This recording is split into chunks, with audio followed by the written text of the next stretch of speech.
असं लिहिलंय शास्त्रामध्ये. मोशेला देवाने सांगितलं तुझं आणि माझं संभाषण होणार आहे. आणि हे संभाषण होत असताना लोक जे मंडपामध्ये राहत आहेत, मंडपातल्या सर्व लोकांनी आपापल्या मंडपाच्या दाराजवळ येऊन थांबायचं. आणि मी तुझ्याशी बोलेल. अग्नीच्या द्वारे एक सामर्थ्य मी प्रगट करेल. आणि ते सामर्थ्य प्रगट होत असताना, तुझं आणि माझं संभाषण चालू असताना, तुझ्या डेऱ्यातला, तुझ्या अंगणातला कोणता मनुष्य, कोणता पशु आणि कोणीही व्यक्तीनं जिथं माझं बोलणं चालू आहे त्या ठिकाणामध्ये येता कामा नये. आणि तो काय म्हटला माहिती का? न जाणो तुझ्या घरातल्या एका पुरुषानं, तुझ्या एखाद्या पशुनं तुझं आणि माझं संभाषण चालू असताना त्या पर्वताच्या जवळ येईल आणि त्या पर्वताला स्पर्श करेल तर जागच्या जागी तो भस्म होईल. इतकं देवाच्या बोलण्याला किंमत आहे. जेव्हा परमेश्वर बोलतो तेव्हा आम्ही इतकं गंभीर असलं पाहिजे. जेव्हा देव बोलतो त्या देवाच्या बोलण्याच्या द्वारे आमच्या उणिवा, आमच्या चुका किंवा देवाला काहीतरी मनातल्या गोष्टी आम्हाला सांगायच्या असतात. आणि अशा परिस्थितीमध्ये देवाच्या बोलण्याकडं गंभीर न पाहणारे लोक फार मोठ्या परिणामाला त्यांना तोंड द्यावं लागतं. ओरडू देऊ नका मुलाला. बाहेर घेऊन जा. मुलं ओरडत असतील तर कृपा करून बाहेर घेऊन जा. त्या मुलीला घेऊन जा बाहेर. ती बऱ्याच वेळापासून गोंधळ करत आहे. बाहेर घेऊन जा. आपण बाहेर ती ऐकू शकते तर तुम्ही तिला बाहेर घेऊन जा. देवाचं बोलणं, या बोलण्यामधलं गांभीर्य म्हणजे परमेश्वर जो आमच्याशी बोलत आहे त्याची इच्छा काय, काय समजून घ्यायला पाहिजे, देवाच्या मनातल्या गोष्टी तुम्हाला कसं समजणार आहे. पण सैतान जे देव बोलतो ना तेच तुमच्या मनातनं काढून घेत असतो. एदेन बागेत पण त्यानं तेच केलं ना. सगळ्या झाडाचं फळ खा, मधल्या झाडाचं फळ खाऊ नको एवढी एक गोष्ट त्याला सांगितली. 10 आज्ञा नव्हत्या, एकच आज्ञा होती. सगळ्या झाडाचं फळ खा पण मधल्या झाडाचं फळ खाऊ नको, एकच आज्ञा बरं का. 10 आज्ञा नंतर दिल्या. परंतु त्या ती एक आज्ञा सुद्धा सैतानानं त्या आदाम आणि हवेच्या अंतःकरणातनं काढून घेतली आणि त्यांना बागेतनं बाहेर घालवलं. त्याच इच्छा काय सैतानाची? देवाचं बोलणं तुमच्या हृदयामध्ये जाऊ नये. म्हणून देवाच्या बोलण्याकडं फार गंभीरपणे बघायचं असतं. जेव्हा देव बोलतो त्यास काहीतरी घडतं असं लिहिलंय शास्त्रामध्ये.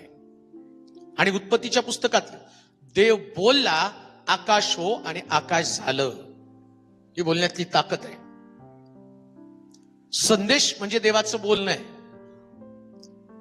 उपदेश हा चर्च मधला एक भाग नसतो की चला आराधना झाली, दानपात्र झालं आणि आता उपदेश असतो आणि मग तेवढं ऐकायचं आणि घरी निघून जायचं. नाही. उपदेश, आराधना म्हणजे देवानं बोलण्यासाठी तयार केलेला मार्ग. आता शेवटी सगळं झाल्यावर परत एकदा आराधना करावी लागली. का करावी लागली माहिती का? मन तयार व्हायला पाहिजे देवाचं बोलणं ऐकण्यासाठी. मन तयार व्हायला पाहिजे. हो, मला वाटत होतं की मी दुसऱ्या विषयावरती जावं, परंतु मला जो सब्जेक्ट येतानाच प्रभूने दिला होता की देवाचे लोक पराभूत मनोवृत्तीमध्ये का राहतात, का पराजित जीवन जगतात, का त्यांच्यामध्ये पराजय, सक्सेस का नाहीये, यश त्यांच्याकडे का नाहीये. आज लोक पिढेमध्ये आहेत, त्रासामध्ये आहेत, आत्मविश्वास त्यांचा गमावलेला आहे, डिप्रेशन मध्ये आहे. काही लोक मरेपर्यंत जगत आहेत. परिवारामध्ये असणारे लोक, त्यांच्या अंतःकरणातली अस्वस्थता, कुटुंबामध्ये चाललेला संघर्ष, तरुणांच्या डोक्यामध्ये चाललेले नकारात्मक विचार, भविष्याची चिंता, पती पत्नी लग्न झालंय परंतु एकत्र राहावं लागतं म्हणून ते लागत आहे. इतकं कठीण प्रकारचं कुटुंब आज या दिवसामध्ये आम्हाला सगळीकडे पाहायला मिळतं. आणि त्याच्यामुळं जर तुम्ही बघितलं तर याचा परिणाम, पूर्वी लोक एवढे धार्मिक नव्हते पण आता धार्मिक बनू लागलेले आहेत. त्यांना देवाविषयीचं प्रेम पूर्वी एवढं नव्हतं, आता निर्माण होऊ लागलं. पूर्वी चर्चला जाणाऱ्या लोकांची संख्या कमी होती परंतु आता वाढू लागलेली आहे. पूर्वी लोक वचन ऐकत नव्हते पण आता वचन ऐकायला लागलेले आहेत वेगवेगळ्या लोकांकडनं. कारण सगळ्याला उत्तर पाहिजे. त्यांना असं वाटतं कोणीतरी आम्हाला योग्य प्रकारचा मार्ग दाखवला पाहिजे. आणि पुन्हा मी तुम्हाला सांगतो, माणसाचे मार्ग मनुष्याला तात्पुरती मलमपट्टी करतात पण देवाचा मार्ग हा कायम मलमपट्टी करणारा मार्ग आहे. कायमस्वरूपी. टेम्पररी सगळ्या गोष्टी नष्ट होतात, ते काहीच टिकून राहत नाही. देवानं सृष्टी निर्माण केली, सूर्य निर्माण केला पण सूर्य अजून टिकू नये. देवाची प्रत्येक निर्मिती ही टिकणारी निर्मिती आहे. आणि म्हणून त्यानं सांगितलं, आकाश आणि पृथ्वी नाही तशी होईल पण माझं वचन कधीच नाही होणार नाही, का तर ते टिकणारं देवाचं वचन आहे. त्याकडे आमचं लक्ष लागलं पाहिजे. पहिल्या दिवसात आम्ही पाहिलं, देवाच्या इच्छेविरुद्धाचं वर्तन हे आमच्या जीवनामध्ये आम्हाला अपयशी बनवतं. तर आमच्याच इच्छेप्रमाणे आम्ही चाललो. गप्पा मारू नका, अजिबात गप्पा नाही मारायच्या. दुसरी गोष्ट आम्ही पाहिली, देवानं सांगितलेली आज्ञा मोडल्याबरोबर आम्ही पराजित जीवन जगतो. बायबल दिले कशाला तुम्हाला? उशाखाली घेऊन झोपायला का भूत लागलेल्या व्यक्तीच्या डोक्यावरती मारायला तुम्हाला बायबल दिलेली आहे? पुष्कळ लोकांनी या बायबलचा उपयोग चुकीच्या पद्धतीने करून ठेवले. बरं, बायबल आमच्याकडे दिल्यावरती आमची समस्या काय माहिती का? बायबल आम्ही आजारी पडल्यावरती वापरतो किंवा प्रवासाला जाताना एखादं वचन वाचायचं. मुलं परीक्षेला जाताना शास्त्रभाग कोणता वाचायचा, नोकरीला जाताना, इंटरव्ह्यूला जाताना कोणता शास्त्रभाग वाचायचा, इथपर्यंतच आम्ही बायबलला वापरलेलं आहे. परंतु बायबल हे दुसरं तिसरं काही नाही, तर बायबल म्हणजे देवानं दिलेल्या आज्ञा आहेत. मग याजकाला आज्ञा आहेत, पत्नीला आज्ञा आहेत, पतीला आज्ञा आहेत, मुलांना आज्ञा आहेत, व्यापार करणाऱ्यांना आज्ञा आहेत. बायबलमध्ये आज्ञा आहेत. खोटी वजन ठेवू नकोस, व्यापाऱ्याला सुद्धा आज्ञा आहेत. आपला पैसा वाढी दिडीवर ठेवू नकोस, पैशावाल्या लोकांना आज्ञा आहेत. सगळ्याला आज्ञा आहेत. कुणाचं कुभांडानं घेतलं असेल परत देऊन टाक. विधवेला नडू नकोस. किती आज्ञा आहेत. हे शास्त्र म्हणजे तुम्हाला काय वाटलं नुसतं वाचण्यासाठी? ते तुम्हाला पालन करावं लागणार आहे. आणि यामध्ये जे काल आम्ही वाचलं, जर तुम्ही आज्ञा पाळताल तर आशीर्वाद तुमच्या मागे धावत येतील. जर आणि तर दिलेले त्याच्यामध्ये. असं नाही की तुम्ही प्रार्थना केली आणि मग तुम्हाला तुमच्या समस्येचं उत्तर तुम्हाला मिळेल. आज्ञानं पालन करता तुम्हाला कुणीही प्रार्थना केली तर तुमचे जे आशीर्वाद आहे ते तात्पुरते राहणार आहेत. म्हणून आम्ही पाहिलं, विधवेनं जर त्या दिवशी भाकर दिली नसती ना, आज्ञा होती देवानं, आज्ञा दिली होती. अलिशा तिला आज्ञा करतो, माझ्यासाठी भाकर भाज, मग तुझ्यासाठी आणि तुझ्या मुलाबाळांसाठी भाज. एका आज्ञेनं तिला 3.5 वर्ष देवानं पुरवठा दिला, विजय दिला. प्रियानो, ही आज्ञेतली ताकद आहे. 6 दिवस श्रम कर, 7वा दिवस तुझ्या देवासाठी पवित्र आणि देवासाठी देवाप्रित्यर्थ पवित्रपणे तू पाळ. ही देवानं आज्ञा दिली. कशासाठी आज्ञा दिली माहिती का? तुमचे 6 दिवस सुरक्षित राहावेत. 6 दिवस सुरक्षित राहावेत. आपल्या उत्पन्नाचा 10वा भाग परमेश्वराच्या भांडारामध्ये आण. कशासाठी सांगितलं? मलाकीच्या पुस्तकामध्ये म्हटलं, तुझं फळ अवकाळी गळणार नाही. तुझं फळ अवकाळी गळणार नाही. जे तू उत्पन्न कमवतो, सरकार तुम्हाला, कंपनी किंवा सरकार तुम्हाला पूर्ण महिन्याचा पगार देतो. जे लोक दशांश देत नाहीत ना, त्यांचा पगार 30 दिवसाचा पगार, म्हणजे 30 दिवस ते तुम्हाला पुरायला पाहिजे. पण कधी कधी संपतं. आमच्याकडे एक शब्द आहे, महिना अखेर सुरू झाली. मग कुणाची 15ला होती आणि कुणाची तर पगार झाल्यावर दुसऱ्या दिवशीच महिना अखेर सुरू होती. का तर घेतलं, सगळ्याला दिलेलं आहे, वाटून टाकलं, पगार संपला. आणि शास्त्रात लिहिलं, तुझा फळ अवकाळी गाळणार नाही. म्हणजे काय? तुला 30 दिवसांचा पुरवठा तुझ्या पगारामध्ये मिळणार आहे. कधी? जेव्हा तू आपला दशांश देवाच्या भांडारात जमा करशील, तेव्हा तुला तो पुरवठा मिळणार. हे आज्ञा आहे. मग लोक विचार करतात, साहेब घरात पुरवठा नाही, अन्नाला बरकत नाही, काम करतो पण कुठं पैसा जातो कळत नाही, कसे संपते ते कळत नाही. आज्ञा पाळल्या का? आज्ञा पाळल्या का देवाच्या? कैसराचं ते कैसराला, देवाचं ते देवाला दिलंस का? अहो, कैसराचं कैसर बरोबर हाणून मारून घेतो. आता मोदीने तर एवढं भारी काढलंय ना, आधार कार्ड, पॅन कार्ड, सगळीकडे तुमचं नुसतं बटन दाबलं रे दाबलं, तेलोरच्या खात्यावर पैसे किती गेले, किती आले, सगळं मोदीला तिथं बघून कळतं. मोदीला कळतं, पाळकाला कुठं कळतं?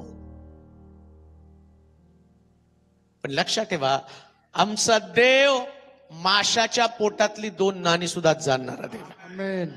तुम्ही मोदीला घाबरता पण देवाला घाबरत नाही. हा इन्कम टॅक्स वाले धावत पळत नाही हो, भरून टाका, भरून टाका. नाही का? बघितलं तर ते ईडीने सगळ्याला एवढे येडे करून ठेवलं की ते ह्या पक्षाचे त्या पक्षात त्या. कशासाठी? सरकारला घाबरत आहे. बघा, सरकारला घाबरून ते एका पक्षातनं दुसऱ्या पक्षात जातात. देवाला घाबरून मंदिरात या, इथं तुमच्यासाठी सुरक्षा असणार.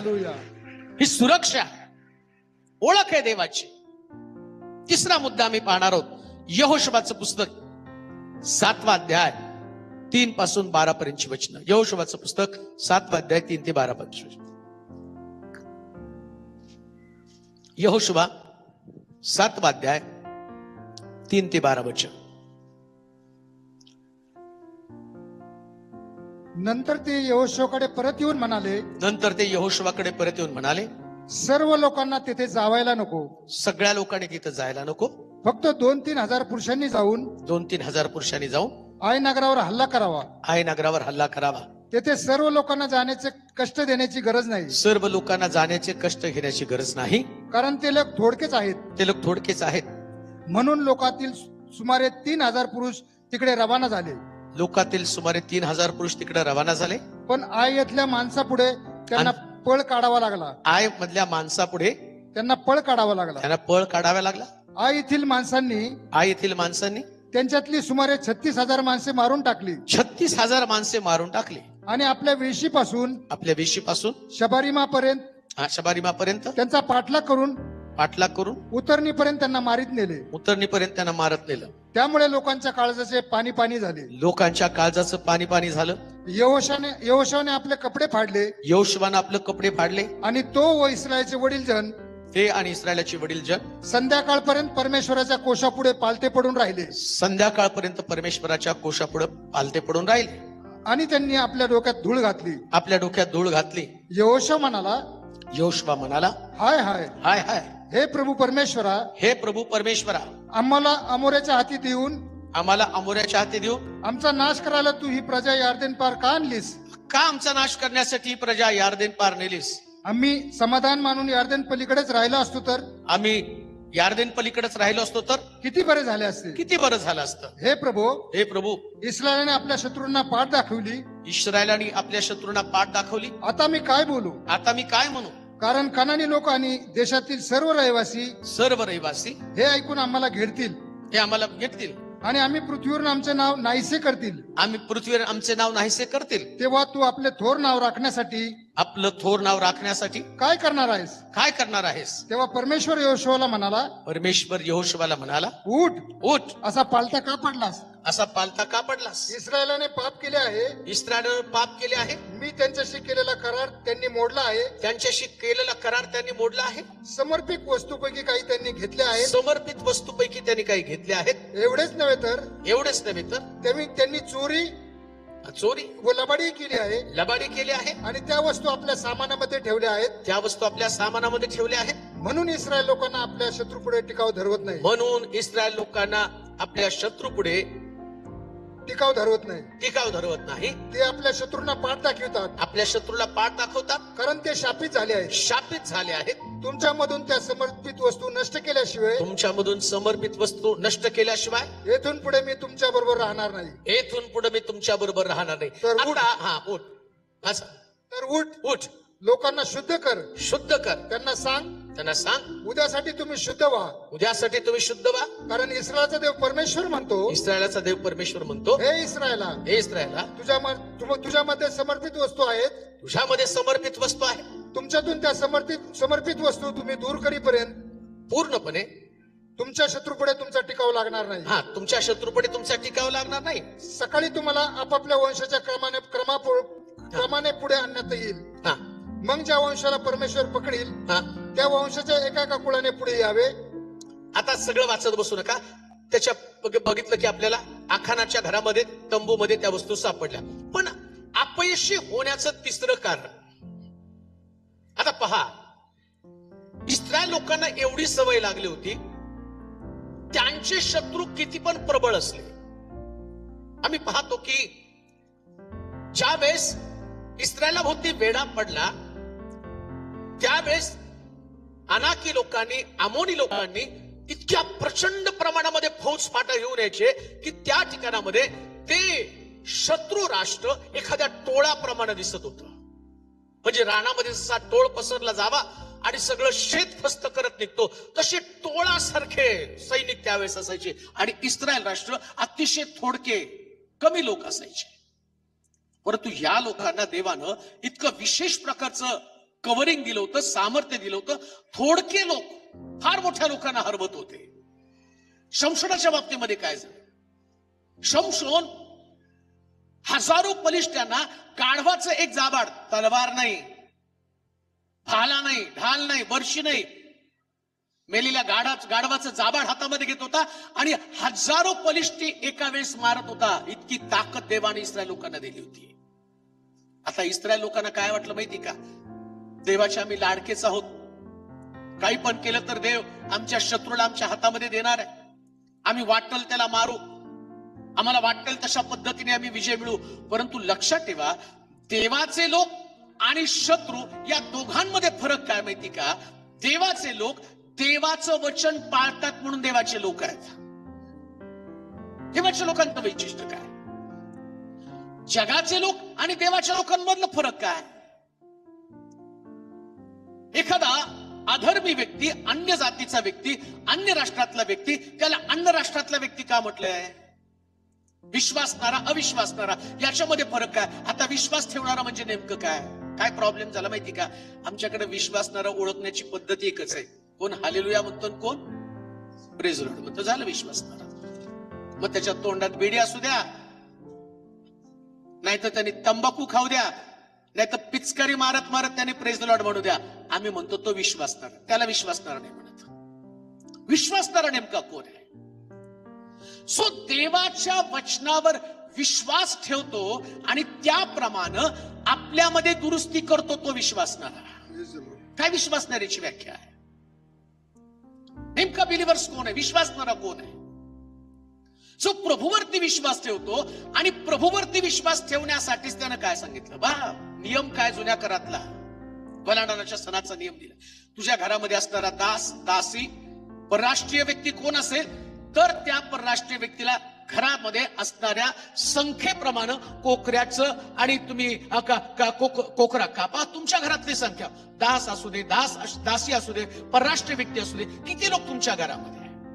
तो वलांडणाचा सण, ज्याला येशू ख्रिस्ताचं वधस्तंभी जाणं म्हटलेलं आहे, ज्याला तारण, ज्याला सुटका म्हटलेलं आहे, पलांडण्याचा सण म्हणजे दारबाईला आणि कपाळपट्टीला कोकऱ्याचं रक्त लावायचं आणि त्याचप्रमाणे जो कोकरा कापायचा आणि त्या कोकऱ्याचं मांस घरातल्या सगळ्या लोकांनी खायचं घाईघाईनं. आता ते नाही तुम्हाला सांगत बसत, परंतु यहुदी लोकांना ती आज्ञा दिली होती. आणि समजा एखाद्या यहुद्याच्या घरामध्ये जर मिस्त्री व्यक्ती जरी असला पण त्या मिस्त्री व्यक्तीनं हे नियम पाळले तर तो मिस्त्री व्यक्ती वाचत होता. रामेशचं काय झालं? यरिओ होती ज्यावेळेस यरिओ मध्ये आणि त्यांनी प्रवेश केला, 2 हेरांना ती काय म्हणती, 100% तुमचा देव हे राष्ट्र तुमच्या हाती देणार आहे. पण एक गोष्ट ध्यानात ठेवा, जेव्हा हे आमचं शहर तुमच्या हातामध्ये सापडेल ना, त्यास माझी आठवण करा तर मी तुम्हाला लपवलं. त्यास ती का 2 हेर तिला काय म्हणतात माहिती का, तुला वाचायचं असेल तर एक गोष्ट कर, तुझ्या घराच्या खिडकीला किरमिजी रंगाचं कापड बांध, धागा बांध, आणि तुझ्या घराला किरमिजी रंगाचा धागा सापडला, तू राहाब वेश्या असली तरी तू वाचणार आहे. अहो वेश्या कशी वाचेल? या येशूच्या रक्ताची ताकद आहे. तो म्हणतो कसबीने आणि वेश्या देवाच्या राज्यामध्ये जाते. पालन हो, नियमांचं पालन. धार्मिकता म्हणजे नियमांचं पालन. विश्वासणारा व्यक्ती म्हणजे नियमांचं पालन करणारा व्यक्ती आहे. पराजय जीवन का असतं? तुम्ही देवाचं वचन तुमच्याकडे नियमाचं पालन करत नाही. प्रेज द लॉर्ड म्हणता म्हणून तुम्हाला नाही मिळणार. आम्ही काय करतो माहिती का, भूत लागलेल्या व्यक्तीला मन येशू रक्त जय, येशू रक्त जय. त्याला येशूवरती विश्वास नाही, त्याला सामर्थ्य माहित नाही, पावर माहित नाही, काय देवाच्या वचनाची ताकद काय माहित नाही.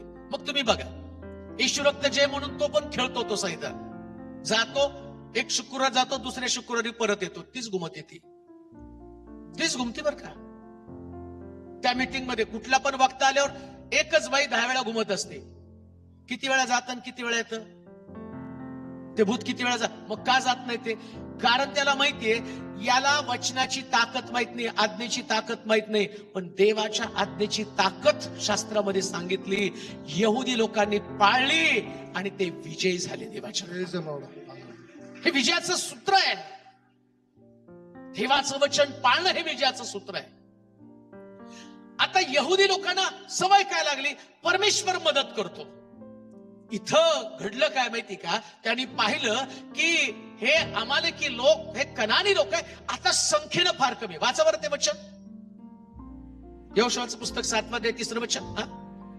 नंतर ते यहोशूआकडे परत येऊन म्हणाले, सर्व लोकांना तिथे जावायलाच नको. कोण म्हटलं? फक्त 2-3 हजार पुरुषांनी जाऊन हाय नगरावर हल्ला करावा. तिथे सर्व लोकांना जाण्याचे कष्ट देण्याची गरज नाही, कारण ते लोक थोडकेच आहेत. असं कोण म्हटलं? कुणाला? इस्रायल लोक कुणाला म्हणत आहे? यहोशूआला. आणि यहोशूआ कोण आहे? नेतृत्व करणारा, पाळक आहे. ज्या मंडळीला देवाचं वचन पाळायला नको, ती मंडळीच पाळकाला सांगते असं करू तसं करू. पाळक साहेब असं करूया ना आपण. आता देवाचा नियम काय माहिती का, पाळकानं मंडळीला सांगावं, मग मंडळी विजय होते. मंडळीला विजय कसा मिळणार? देव पाळकाशी बोलतो आणि पाळक लोकांशी बोलतो. आता घडलं उलट, त्यांना देवाचं वचन पाळक जर उपदेश करायला लागला, पाळक सांगेल बिडी सोडा, तंबाखू सोडा, गुटखा सोडा, व्यभिचार सोडा, झारकर्म सोडा, गर्लफ्रेंड सोडा, बॉयफ्रेंड सोडा. पाळक थोडी म्हणणार आहे या तुमच्या गर्लफ्रेंडला गळ्यात हात घालून या, बसा बसा बसा. थोडी चालतंय तसं. तो कसं चालू होईल तिथं?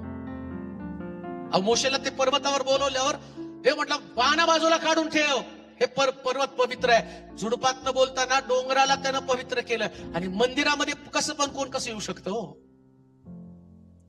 मंदिराचं पावित्र्य नाही, मंदिराचं शुद्धीकरण नाही.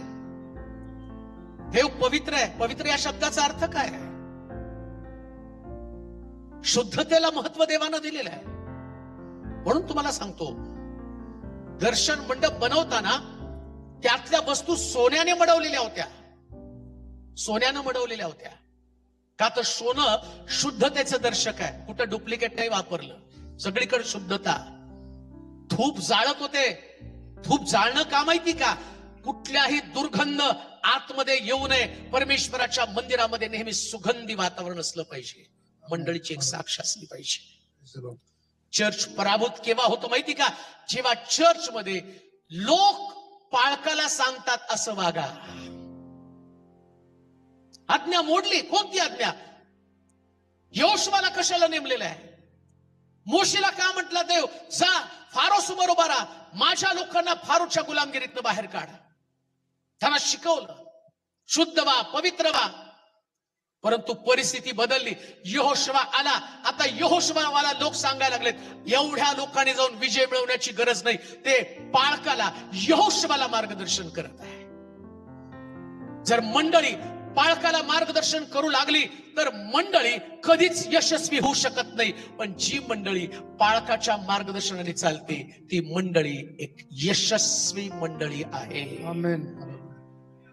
आणि पाळकानं सुद्धा मार्गदर्शन घेताना लोकांचं घ्यायचं नसतं, त्यानं मार्गदर्शन घ्यायचं असतं देवाच्या वचनाचंच. वेळ कमी, पण तुम्हाला थोडक्या वेळात थोडक्या गोष्टी सांगणं गरजेचं आहे. बघा आता इथं घडलं तसंच दावीद सुद्धा चुकला एका ठिकाणामध्ये. दर्शन मंडप बनवत असताना त्यानं कराच्या कोशाला 4 कड्या दिल्या होत्या.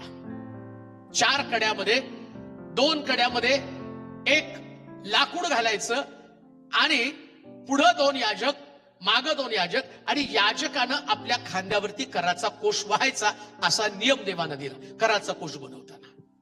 आता इस्रायल मधला कराचा कोश पलिष्ठ्यांनी जिंकला तरी घेऊन गेले. आता पलिष्ठ्यांकडनं कराचा कोश परत आपल्याकडे आणायचा. आता दाविदानं काय केलं माहिती का? याजकांना बोलवण्याच्या ऐवजी त्याच्या चर्च मधल्या किंवा त्याच्या राजवाड्यामधल्या सर्व प्रतिष्ठित लोकांना बोलवलं आणि ते म्हटले बलिष्ठांनी कराचा कोश कसा नेला? ते म्हटले सोपं आहे. त्यांनी कराचा कोश बैलगाडीमध्ये नेला, बैलगाडीत ठेवला. बैलगाडीला बैल झुंपण्याच्या ऐवजी त्यानं एक गाय झुंपली की जी नुकतीच प्यालेली होती आणि तिचं वासरू धरलं आणि त्या वासराला धरून त्यांनी पळवलं. ते कराचा कोश घेऊन गाय येत होती त्या ठिकाणामध्ये. तो म्हटलं आपण पण तसंच करू. त्यानं बैलगाडीमध्ये कराचा कोश आणला. याजक कराचा कोश वाहत नव्हते, याजक बाजूला झाले. आणि मग आम्ही पाहतो कराचा कोश एका खड्यामध्ये आला आणि गाडीचं चाक कुठंतरी धडकलं. आयो आणि उज्जो दोघं कराच्या कोशाला हात लावायला गेले, जागेवर मरून पडले. नियम चुकला. दावीद म्हणतो आता कराचा कोश माझ्या घरी नको, का तर कराच्या कोशाने माणसं मारली. अहो कराचा कोश म्हणजे देवाचं वचन आहे. कराच्या कोशाची ताकद नियम चुकला तर माणसं मरतातच. तुम्हाला कोणी सांगितलं देवाचं वचन नाही पाळल्यावर तुम्ही वाचाल? हे तुम्हाला कोणी सांगितलं? इथं पण याजक लोक सल्ले द्यायला लागले. याजकाला सल्ला कोण द्यायला? सामान्य लोक. नाही, आपण कमी लोक जाऊन त्या ठिकाणामध्ये त्यांच्याशी युद्ध करू. एवढ्या लोकांनी जायची काय गरज आहे? 3,000 लोक गेले पाहिजेत. तुम्हाला काय वाटतं?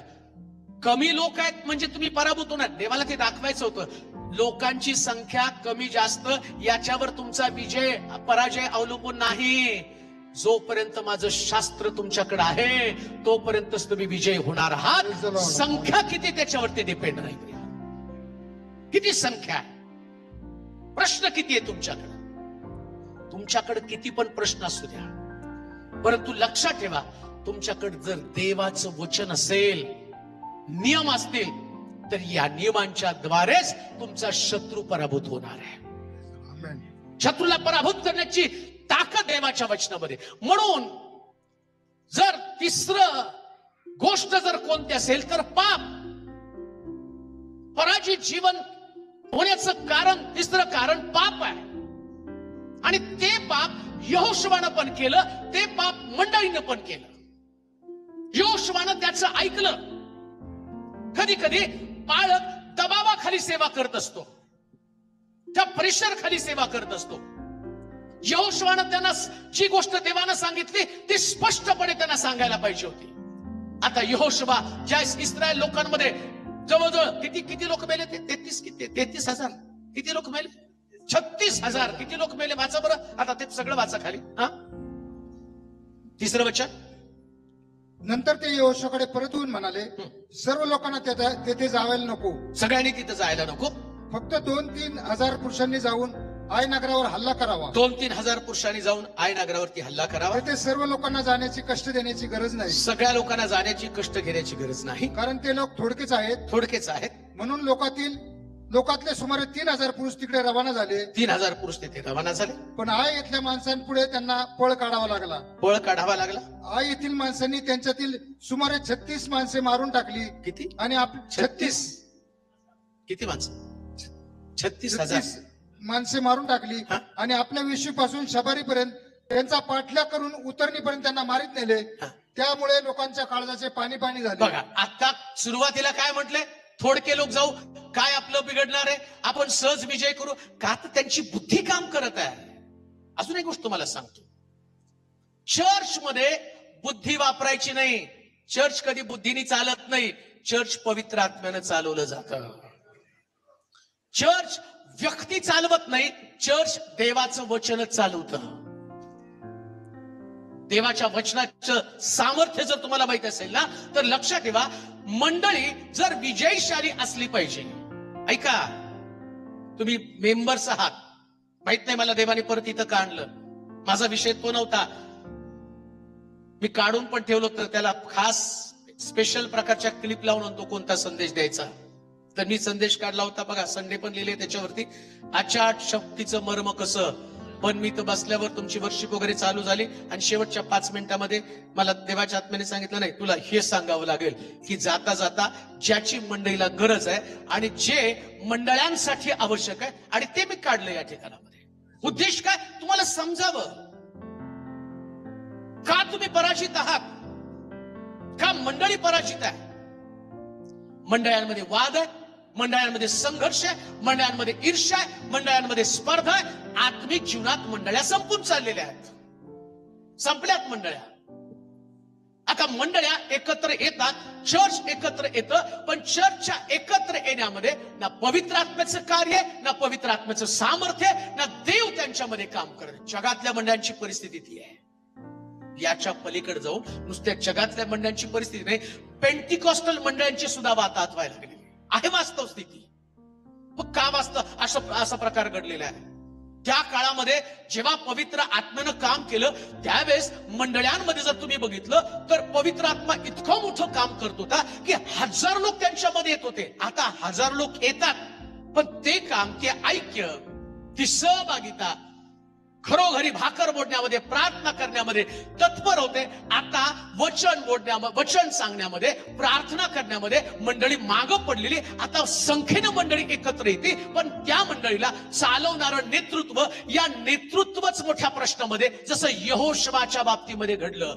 मोशे चालवत होता, त्या मोशे दगडी पाट्यांतल्या आज्ञा त्यांना सांगत होता, पण आता मोशे गेला आणि मोशेची जागा नवीन नेतृत्व, या नवीन नेतृत्वासमोर एक नवीन पर्याय निर्माण झाला. आणि या पर्यायामध्ये लोक जाऊन यहोशुआला सांगायला लागले, आपल्याला सगळ्याला जाऊन युद्ध करण्याची गरज नाही. का? तर आपले शत्रू फार कमी संख्येमध्ये.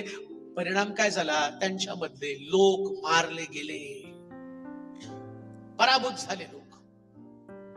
म्हणून एक गोष्ट लक्षात ठेवा, बाळकाकडे किती ज्ञान आहे, तो किती शिकलेला आहे, त्याला किती अभ्यास आहे, याच्याकडे जाऊ नका. मार्गदर्शन करण्याच्या बाबतीमध्ये कधीच तुम्ही पुढे असू नका. नेहमी बाळकाच्या मार्गदर्शनाने चालणारी मंडळी ही यशस्वी मंडळी असते. प्रियांनो, हे चर्च सक्सेसफुल चर्च असतं. जेव्हा जेव्हा लोकांनी नेतृत्व आपल्या हातामध्ये घेतले, नेतृत्व हातात घेतलं की देव नेतृत्व सोडून देतो. देव नेतृत्व सोडून देतो. त्यानं ज्याला नेमलं त्याच्याशीच तो बोलत असतो. काय म्हटली मिरियम आणि अहरोन? काय देव फक्त तुझ्याशीच बोलतो का? मोशेने एक चूक केली निर्गमाच्या पुस्तकामध्ये. त्यानं ज्या स्त्रीशी लग्न करायला नको ते केलं, तो चुकला. मग त्या बहीण भाऊ त्याच्याकडे, काय देव तुझ्याशीच बोलतो का? घेऊन गेले देव. तर म्हटलं घेऊन ये, त्यांना माझ्या समोर घेऊन ये, दर्शन मंडपात घेऊन ये.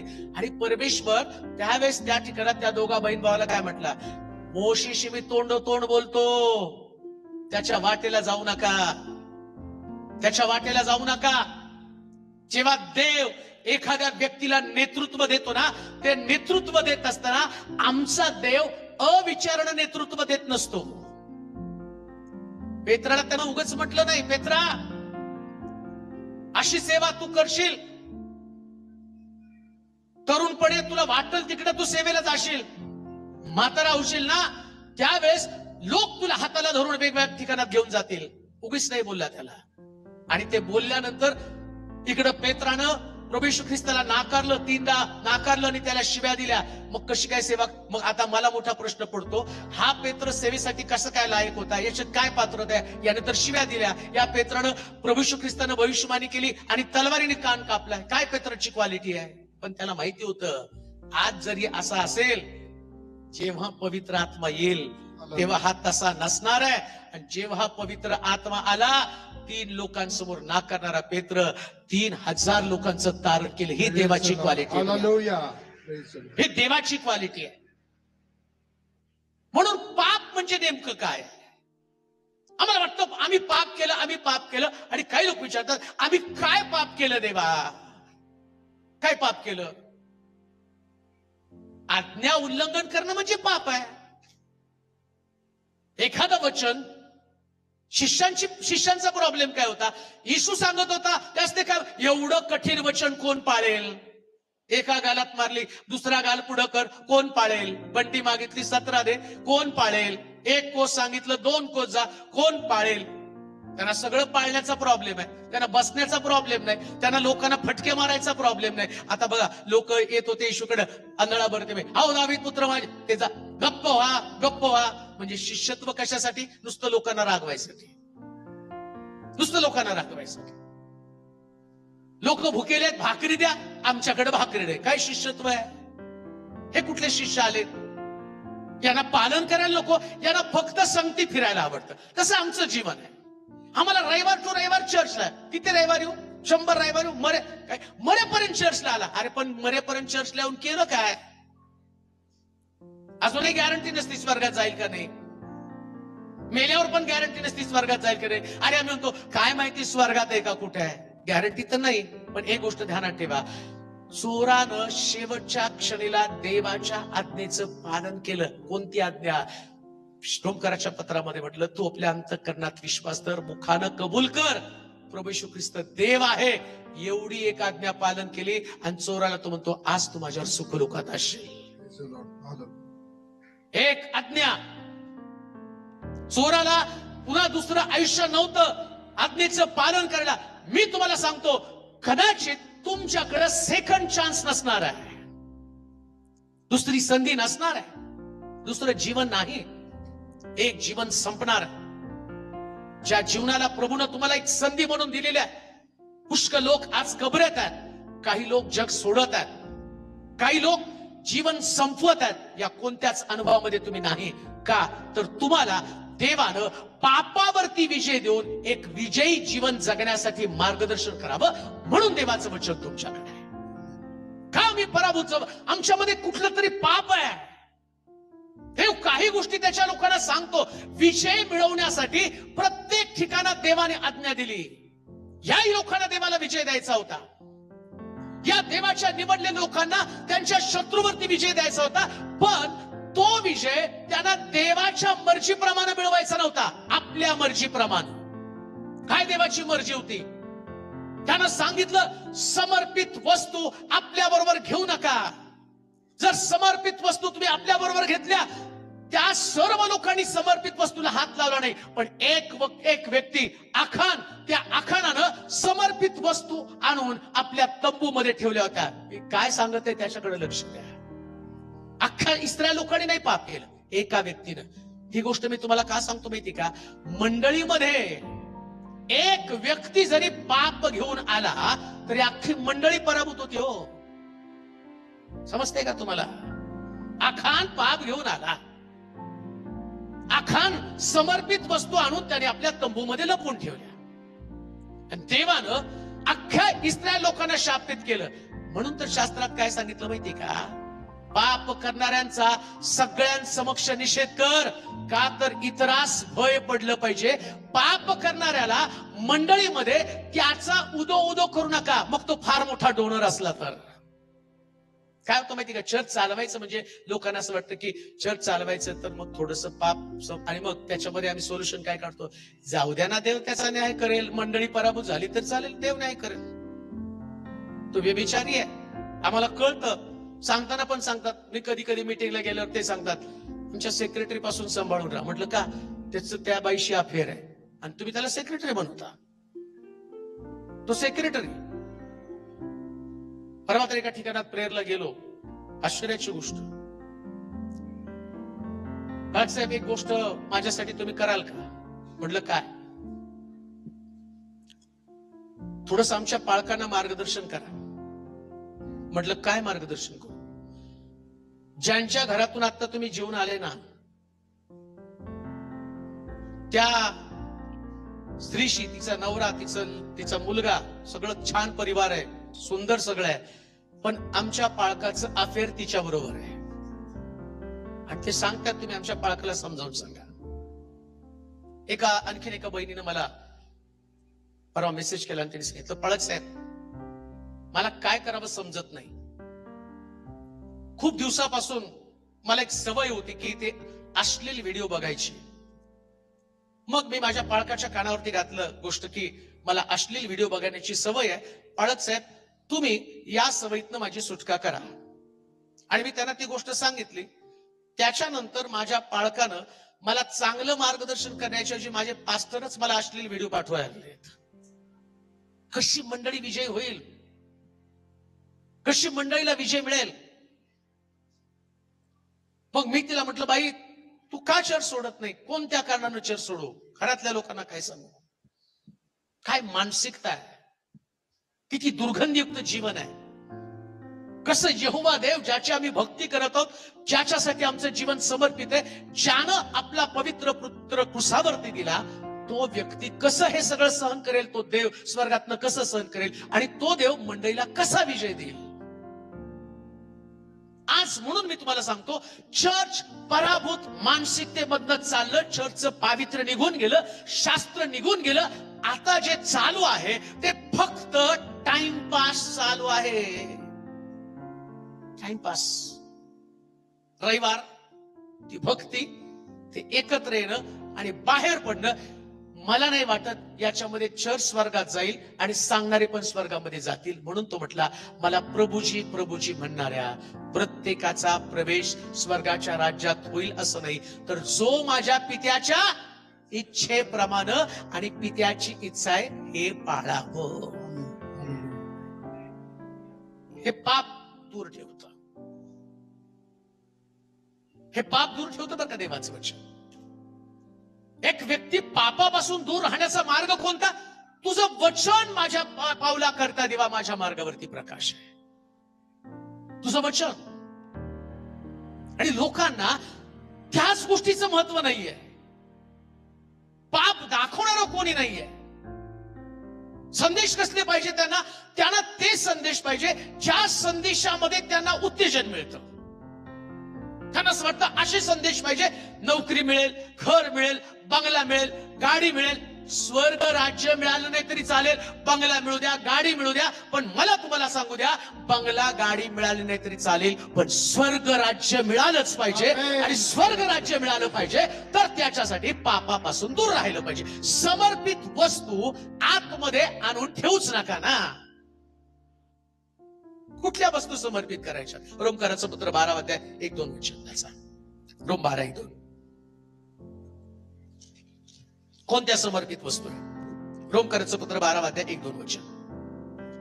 म्हणून बंधुजन हो, मी देवाच्या करुणेमुळे तुम्हाला विनवतो की, देवाच्या करुणेमुळे तुम्हाला विनंती करतो की तुम्ही आपली शरीरे जिवंत पवित्र व देवाला ग्रहणीय यज्ञ म्हणून समर्पित करावी. ही तुमची आध्यात्मिक सेवा आहे. देवाची उत्तम ग्रहणीय व परिपूर्ण इच्छा काय आहे हे तुम्ही समजून घ्यावे. काय देवाची इच्छा आहे? समर्पित करावं. दान केलं समर्पित. तुम्ही दान केलं समर्पित, तुम्ही खुश झाला, मी दान दिलं. तरुण आले, त्याने ते खुश झाले, आम्ही गीत समर्पित केली. आता दान केलं, गीत गायली, त्यानंतर मी वचनाची सेवा समर्पित केली. मी छान वचन सांगितलं, पुष्कळ लोक ते नाही तुम्ही तीन दिवस खूप छान सांगितलं, एकदम सुंदर झालं. मी पण खुश, खूप छान सांगितलं, लोकांनी टाळ्या वाजवल्या, लोक रडले, कोणी पश्चाताप केला. मी खुश, पण देव कुठं खुश आहे? इथं प्रभूनं काय सांगितलं? माझी इच्छा काय काय व्हायचा बरं? इच्छा देवाची उत्तम ग्रहणीय व परिपूर्ण इच्छा म्हणजे देव ग्रहण काय करतो बघा. तुम्ही गीत गायली, मी संदेश दिला, तुम्ही दान टाकलं, हे प्रभू स्वीकारतो असं नाही उल्लेख केला बरं का. आता हे दानाचं काय मनी ऑर्डर करणार का स्वर्गामध्ये? चला मुक्काम पोस्ट नाही का तसं. बरं इथं पेटीएम पण नाही ना देवाकडं. इथं केलं की त्याच्याकडे पडलं, गुगल पे, फोन पे देवाकडे जात नाही. हे दान कुठं जाणार आहे? इथंच. जे मला मिनिस्ट्रीसाठी लागतं त्याच्यासाठी तुम्ही ते करणार आहे. देव ते नाही मागत. म्हणून आपल्या देवाचं तेवढं एक चांगलं. आता नाताळ नाही का, करंजा करून डायरेक्ट तुम्ही खाता, 25ची पण वाढ बघत नाही. त्या लोकांना विचारलं नैवेद्य दाखवावं लागतं, मग ते दाखवल्यावर ते खातात. आपल्याला नैवेद्य नाही, काय नाही, बिर्याणी करा, खा प्या, मजा करा. 25 तारीख नावाला बनवता बनवताच खाऊन मोकळे होतात. कारण त्याला माहितीये देव ते खात नाही. सगळं कोण खाता? आपणच खातो. कॅरल येऊन खात नाही का? 20 तारखेपासून आठवी तर माहित नाही, आता 1 तारखेपासूनच कॅरल येतात. ते कॅरल आल्यावर सगळे देवदूत तेच तुमचं खाऊन जातात नाही का, तुम्ही बनवलेलं. ते कुठंच देवाकडे जात नाही. कॅरलला दिलेले पैसे बघा, काय चमत्कारिक सगळा प्रकार आहे नाही का. देवदूत आले, त्यांनी गाणं गायले, त्यांच्याकडे ऑफरिंग बॉक्स नव्हते, डबे होते का देवदूतांकडे? आमच्या देवदूतांकडे डबे असते. कुठं जात नाही ते. मी म्हणत नाही ते घेऊ नका, घ्या, पण मी बायबल काय ते तुम्हाला सांगतो. हे कुठं जात नाही. मग देव काय अपेक्षित करत आहे? आखानानं समर्पित वस्तू आतमध्ये आणून ठेवल्या, हे मी तुम्हाला सांगत आहे. मग कशाचं समर्पण करायचं ते मी तुम्हाला विचारतो. प्रश्न काय? कोणत्या वस्तूचं समर्पण आहे? आणि प्रभूला काय आवडतं? ठीक आहे, मी भुकेला होतो त्यास तुम्हाला अन्न दिलं, उघडा होतो त्यास तुम्हाला वस्त्र दिलं, हे प्रभूला आवडतं. तुम्ही कुणाला अन्न द्या, कुणाला वस्त्र द्या, कुणाला जेवण द्या, हे पण प्रभूला आवडतं. पण देवाची उत्तम इच्छा काय वाचला मी? देवाची उत्तम आणि ग्रहणीय म्हणजे प्रभू स्वीकारतो. काय स्वीकारतो? तुमचं शरीर अर्पण केलेलं स्वीकारतो. आता शरीर अर्पण करतो म्हणजे आम्ही काय? आम्ही म्हणतो आमचे हात प्रभूला समर्पित, चला हात वर करून देवाची स्तुती करू. हात वर केले. मग आम्ही म्हणतो आमचं तोंड देवाला समर्पित, चला जोर जोराने देवाची स्तुती करा. आम्ही जोर जोराने देवाची स्तुती केली. चला आमचे पाय समर्पित, आपण नाचून देवाची स्तुती करू. आम्ही उड्या मारून देवाची स्तुती केली. आता विचार करा, या सगळ्या गोष्टी तुम्ही करत असताना हे खरं समर्पण आहे का? मग आता मला तुम्हाला सांगा, इथं तुम्ही टाळ्या वाजवता आणि रिक्षामध्ये बसल्यावर एक पिक्चरचं गाणं लागतं, त्याच्यावर हात चालतात ठेक्यावर. बेस बरोबर धरला जातो. आठवलं असेल कुठलं तरी गाणं बरोबर आहे, ह्या ठेक्यावर येत. मग आता मला तुम्हाला सांगा, इथं तुम्ही उड्या मारता, लग्नात उड्या मारता. दावीद नाचताना त्याच्या वस्त्राचं भान नव्हतं, लग्नात तरी कुठं भान असतो? तिथं पण तुम्ही नाचता. मग प्रश्न असा आहे, हे खरंच देवाला आवडतं का जे तुम्ही करता? मी म्हणत नाही देवाच्या मंदिरात नाचून स्तुती करावी, हे म्हणतच नाही, पण समर्पित वस्तू संबंधाने मी बोलत आहे. समर्पित वस्तू आतमध्ये तंबूमध्ये आणून ठेवल्या, शरीर अर्पण केलं, पण आतमधल्या वस्तू संबंधाने देव बोलत आहे. समर्पण कशा? शरीराचं समर्पण करायचं म्हणजे नेमकं काय समर्पण करायचंय? तुमचं जे शरीर आहे. बंधुजन हो, ख्रिस्ताच्या वतीनं मी तुम्हाला विनंती करतो, तुम्ही आपली शरीरे जिवंत, पवित्र व देवाला ग्रहणीय यज्ञ म्हणून समर्पित करा. ग्रहणीय यज्ञ म्हणजे देवानं तुमच्या शरीराचा यज्ञ ग्रहण केला पाहिजे. पण काय होतं माहिती का, या शरीराच्या आतमध्येच असणाऱ्या वस्तू समर्पित करायच्या, हे नाही बाहेरून समर्पित करायचं. मग म्हटलं परमेश्वराच्या गिरीवरती कोण चढेल? ज्याचे हात शुद्ध, ज्याचं अंतःकरण शुद्ध. आता समर्पित वस्तू संबंधानं बोलतात. म्हणतो जर तुला गिरीवरती चढायचंय, आराधनेच्या शिखरावरती जायचंय, तर तुला तुझं मन स्वच्छ केलं पाहिजे. आम्ही शरीर स्वच्छ केलं, आम्ही शरीर दिलं, मन कुठं दिलेलं आहे? आणि आतमध्ये काय? आतमध्ये नेमकं काय? गलती करायचं पत्र 5 अध्याय 17 पासून काही वचन वाचूया. गलती करायचं पत्र 5 अध्याय 17 पासून वचन. हा, नेमकं आतमध्ये काय वाचूया. हा, देहाची कर्म तर उघड. हा, कारण देह वासना आत्म्याविरुद्ध आहे व आत्मा देह वासनेविरुद्ध आहे, ही परस्पराविरुद्ध आहे. यासाठी की जे काही तुम्ही इच्छिता ते तुमच्या हातून घडू नये. तुम्ही आत्म्याच्या प्रेरणेने चालविलेले आहात, तर तुम्ही नियमशास्त्राच्या अधीन नाही. देहाची कर्मे तर उघड आहेत. उघड आहे. ती जार कर्म. समर्पित काय करायचंय? देहाची कर्म. जार कर्म. जार कर्म देहामध्ये घडतं बरं का. घडतं कुठं? देहामध्ये. जार कर्म कुठं? देहामध्ये. काही नाही, आम्हाला जार कर्म माहित नाही. जार कर्माची व्याख्या, मी देवाचे आभार मानतो की नगरमध्ये आम्हाला तो टॉपिक शिकवायला मिळाला. मंडळी ज्या 7 मंडळांना पत्र दिलेत, त्या पत्रामध्ये मंडळीला दिलेल्या धोक्याचा इशारा जो प्रकटीकरणाच्या पुस्तकामध्ये, त्याच्यामध्ये मंडळीमध्ये जारकर्म चालू आहे. जारकर्म म्हणजे नेमकं काय? जारकर्म आता ही विश्वासदारांची एक स्टाईल बनलेली बरं का. कोणती स्टाईल? जारकर्म म्हणजे काय कोणालाच माहित नाही. जारकर्म म्हणजे लग्नाशिवाय एखाद्या मुलानं, एखाद्या मुलीनं एखाद्या मुलाशी किंवा एखाद्या मुलीशी ठेवलेले शरीर संबंध म्हणजे जारकर्म. आणि आता जारकर्म करत असताना काय म्हणतात? ते आमचं प्रेम आहे. आणि ते प्रेम मंडळीमध्ये सर्रासपणे चालू असतं. आणि ते प्रेम व्यक्त करत असताना या वर्शिपमध्ये मुला मुलींचं एकमेकांचं आकर्षण, आणि ते एकत्र येऊन देवाला आपलं शरीर समर्पित करतात. आणि बायबल काय सांगतं? मला ग्रहणीय यज्ञ कोणता? तुमच्या शरीराचं पावित्र्य, तुमच्या डोळ्याचं पावित्र्य, तुमच्या बोलण्याचं पावित्र्य, तुमच्या विचारांचं पावित्र्य. आता विचार करा, तुम्ही तर यज्ञ समर्पित केला, तुम्ही त्या ठिकाणामध्ये आणि प्रभूला सुंदर उपासना सादर केली, पण क्वायर मधल्या मुला मुलींचं एकमेकाशी अफेअर आहे. आणि त्याच्यानंतर ते वासनांत बनतात, वासनेच्या आहारी जातात. आणि ज्या वेदीवरती आम्ही प्रभूला आराधना समर्पित करतो, तिथं पाप घडतं. ती मंडळी कशी यशस्वी होऊ शकेल की जी गोष्ट देवाला पसंत नाही पण ती मंडळीमध्ये चालू आहे, आणि त्याला विरोध करणारा देवाचा कोणता सेवक नाही, कोणता संत नाही. आणि पाळखाला वाटतं ती तरुण लेकर आहे, ती तरुण मुलगा आहे, ती तरुण मुलगी आहे, आणि त्यांच्याकडे हे घडू शकतं. परंतु आखानाच्या बाबतीमध्ये आखानानं समर्पित वस्तू आणून तंबूमध्ये ठेवल्या. आज मंडळीमध्ये जर या प्रकारचं पाप चालू असेल आणि मंडळीच्या आतमध्ये ते पाप चालू असेल, तर मंडळी कधीच यशस्वी होऊ शकणार नाही. तरुण तरुणी कधीच यशस्वी होऊ शकणार नाही. जर यशस्वी व्हायला पाहिजे तर त्यांनी आपल्या शरीराचं, आपल्या जीवनाचं पावित्र्य राखलं पाहिजे. कारण तो म्हणतो, जसा मी पवित्र आहे तसा तुम्ही पवित्र असा, जसा देव पवित्र आहे तसा तुम्ही पवित्र असा. पावित्र्याशिवाय केलेली उपासना प्रभूला कधीच मान्य नाही. म्हणून लक्षात ठेवा, जार कर्माच्या पातकापासून आम्ही स्वतःला अलिप्त राखावं. आणि जार कर्माचं पातक होत असेल तर मग तो म्हटला, तुमच्यामध्ये हे पातक घडू नये म्हणून तुम्ही विवाह करा, असं शास्त्रामध्ये स्पष्ट पौलानं लिहून ठेवलं. पण तुम्ही बघता का या दिवसामध्ये सर्रासपणे ती गोष्ट चर्च मध्ये चालू असते, बघणारे लोक बघतात.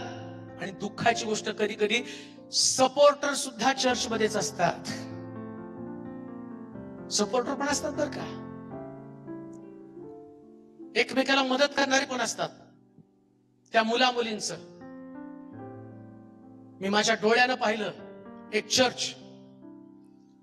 चर्च मी स्वतःच्या डोळ्यानं पाहिलं. त्या चर्च मध्ये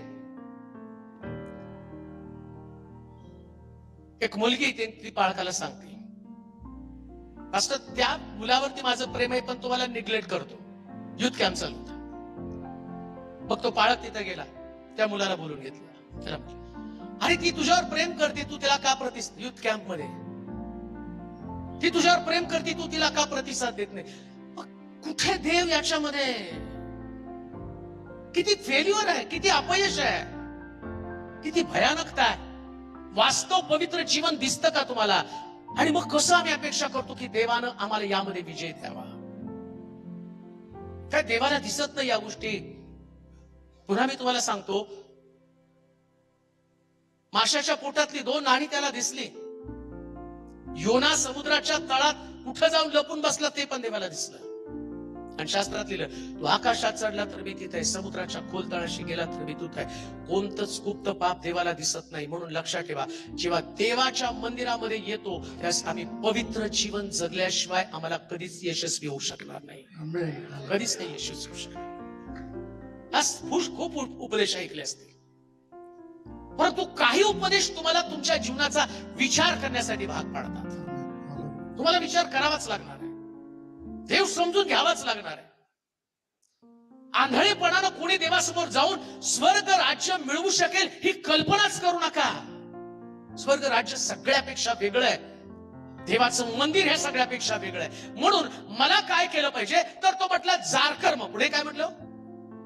अशुद्धपणा, कामातून अशुद्धपणा. आखानानं आतमध्ये वस्तू नेऊन ठेवल्या. अशुद्धपणा. आता काय अशुद्ध आहे? अशुद्धपणा कोणता आहे? आमच्याकडे काय माहिती का, काही लोकांमध्ये पद्धत आहे, प्रेज लॉर्ड करताना लांबून प्रेज लॉर्ड. आता तुमचा हात आम्हाला नको ना आमचा हात तुम्हाला नको. सिस्टरने सिस्टरला, ब्रदरला, चांगली पद्धत आहे, मी त्याला पण दोष देत नाही.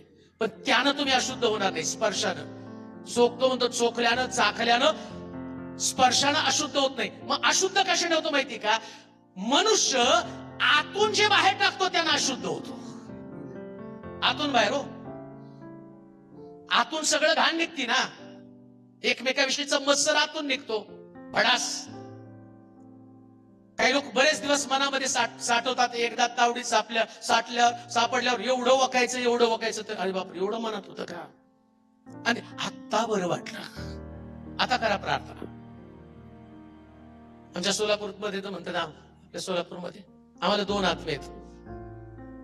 भांडाचं पण ठोरीत राहत ना. जेवढी पॉवरफुल प्रार्थना तेवढंच पॉवरफुल भांडण सुद्धा आमचं. कसलं जीवन आहे हे? आतून काय निघतं त्याचा विचार करा ना. राग, द्वेष, मत्सर, लोभ, हे सगळं आतमध्ये, आणि त्याला आतमध्ये लपून ठेवलं. आखानानं आतमध्ये आणून लपून ठेवलं. तसं मंडळीमध्ये काही लोक अशाच प्रकारचं जीवन घेऊन चाललेले आहेत. कोणी छान गायलं तरी त्यांना आवडत नाही. बघा तुम्ही, 2 गाणारे असले ना, त्या 2 गाणाऱ्यांपैकी एक गाणाऱ्याचं कोणी कौतुक केलं, यांचं डोकं फिरलं.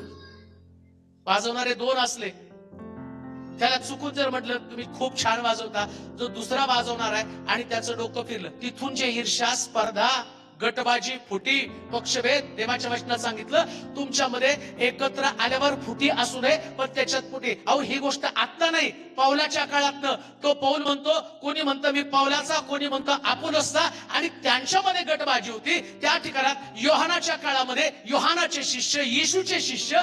आजच्या काळामध्ये आमचे पण शिष्य आहेत, माझे शिष्य वेगळे, यांचे शिष्य वेगळे, आणि सगळे शिष्य एकत्र आले की द्वेष, मत्सर, ईर्ष्या. आणि मग आम्ही चर्चेस मध्ये, ते आमकं चर्च, कोण म्हणतं निंबळकचं चर्च, कोण म्हणतं सोलापूरचं चर्च. लक्षात ठेवा, ना निंबळकचं चर्च ना सोलापूरचं चर्च. चर्च आहे ख्रिस्ताचं, लोक आहे ख्रिस्ताचे, सेवक आहे ख्रिस्ताचे, वाजवणारे आहे ख्रिस्ताचे, गाणारे आहे ख्रिस्ताचे. सगळ्याच्या द्वारे देवाचं गौरव होतं. म्हणून जेव्हा तुम्ही मंदिरामध्ये येता, त्यास व्यक्तिपूजा नव्हे तर देवाची उपासना घडली पाहिजे.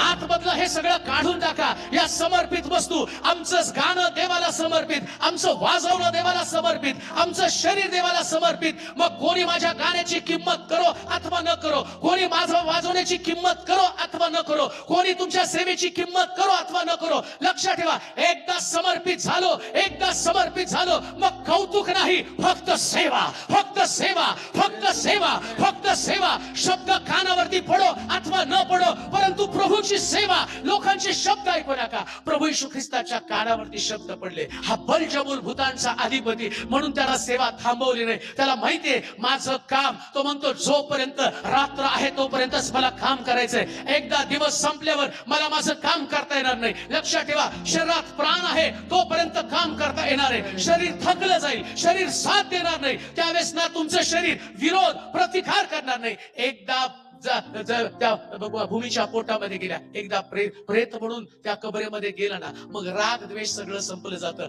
जिवंत आहे तोपर्यंत या भावना असणार आहेत. म्हणून लक्षात ठेवा, शरीराचं समर्पण करत असताना अशुद्ध कुठलीच गोष्ट त्यातनं बाहेर पडू देऊ नका. कोणाविषयी वाईट बोलू नका. ऐका, कोणाविषयीच वाईट बोलू नका. खरं चर्च कोणतं आहे माहिती का? ते कोणाविषयी वाईट बोलत नसतात. आणि आत्ताची सगळ्यात वाईट परिस्थिती कोणती माहिती का? लोक प्रार्थनेला कमी, चर्चेला जास्त जातात. त्या सेल ग्रुपला गेले ना, त्या सेल ग्रुपमध्ये देवाविषयी कमी आणि एकमेकाविषयी जास्त बोललं जातं. प्रेषितांच्या काळामध्ये ते घराघरामध्ये जाऊन येशूविषयी बोलले जात आहे. आता तसं होत नाही. मी आज एवढा महाराष्ट्र फिरतो, त्यात मला एक गोष्ट कटाक्षाने समजते.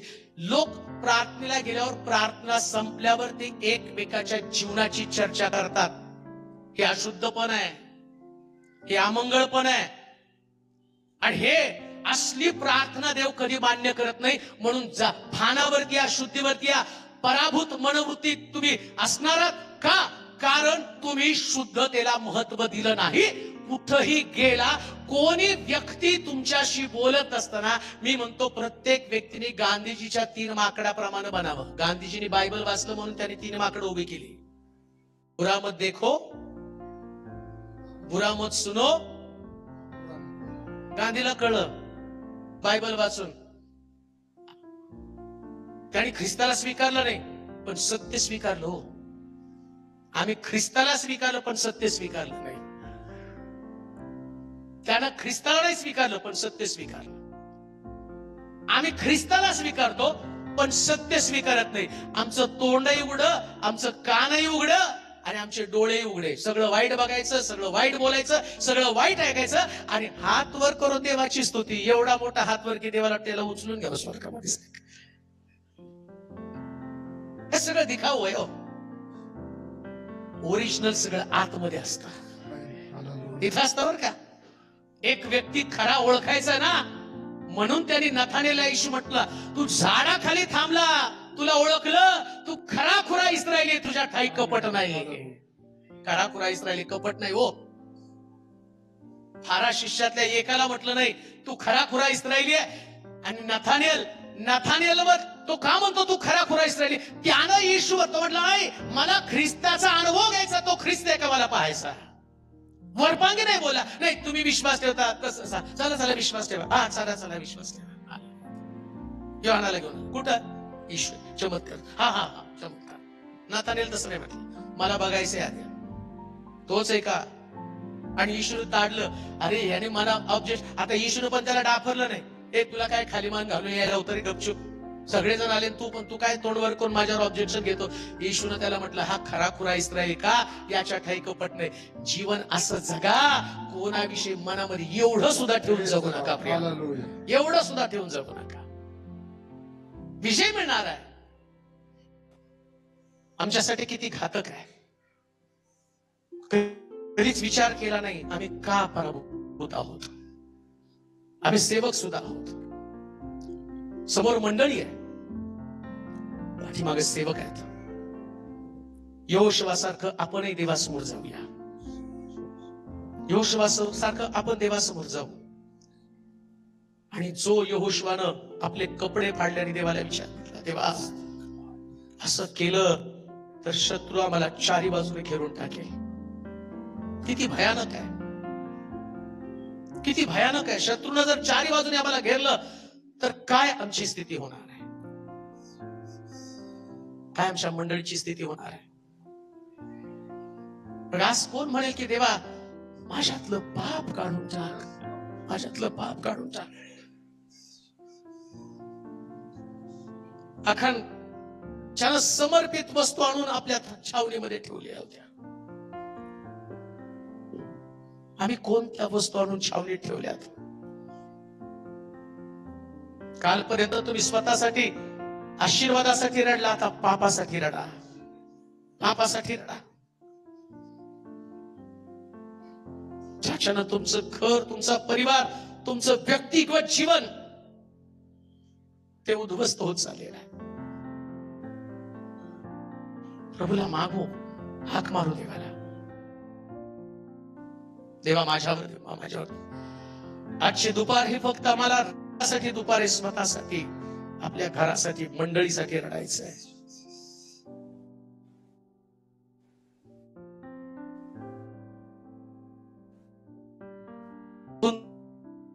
तुम्हाला जाताना